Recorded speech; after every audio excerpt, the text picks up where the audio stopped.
YouTube channel Khimji કાચરિયાના માધ્યમ દ્વારા સત્સંગ સાંભળનારા સર્વ ભાવિક ભક્તજનોના હૃદયમાં બિરાજમાન પરમાત્માને મારા પ્રણામ।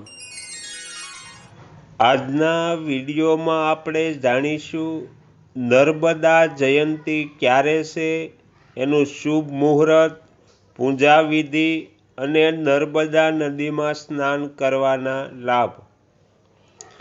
હિન્દુ ધર્મમાં ગંગાની જેમ નર્મદાને પણ ખૂબ પૂજનીય નદી માનવામાં આવે છે। ભારતની 5 સૌથી મોટી નદીઓમાં નર્મદા પણ એક છે। ધાર્મિક માન્યતા અનુસાર મહાસુદ સાતમે માતા નર્મદાનો જન્મ થયો હતો, તેથી દર વર્ષે આ તિથિમાં નર્મદા જયંતી મનાવવામાં આવે છે। તો હવે આપણે જાણીએ નર્મદા જયંતી ક્યારે છે। તો નર્મદા જયંતી આ વર્ષે 16 ફેબ્રુઆરી 2024 શુક્રવારે મનાવવામાં આવશે। નર્મદા જયંતી મહાસુદ સાતમે હોય છે।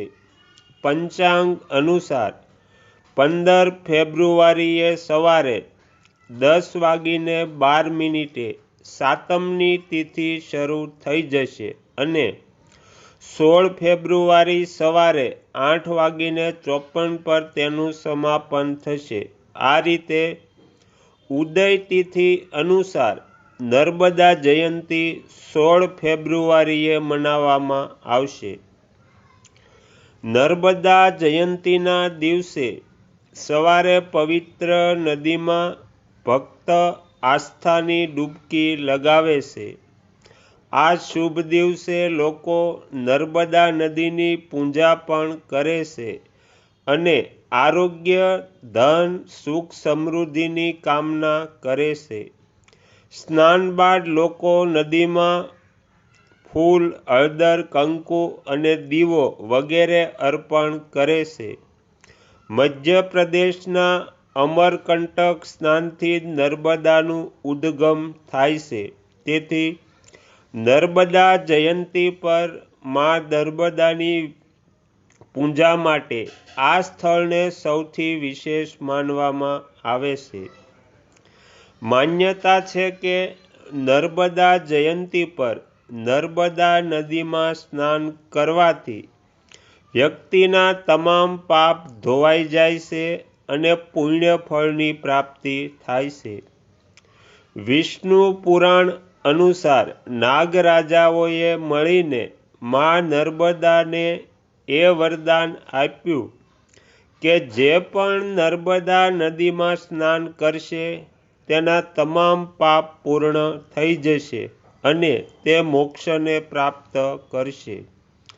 જો કુંડળીમાં કાલસર્પ દોષ હોય તો નર્મદા જયંતીના દિવસે ચાંદીથી બનેલા નાગ-નાગિનની જોડી નર્મદા નદીમાં પ્રવાહિત કરો।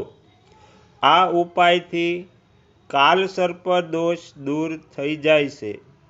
નર્મદા જયંતીના દિવસે નર્મદા નદીમાં સ્નાન બાદ પૂજાપાઠ કરો અને સાંજે આરતી કે નર્મદા અષ્ટકનો પાઠ કરવો ફળદાયી માનવામાં આવે છે।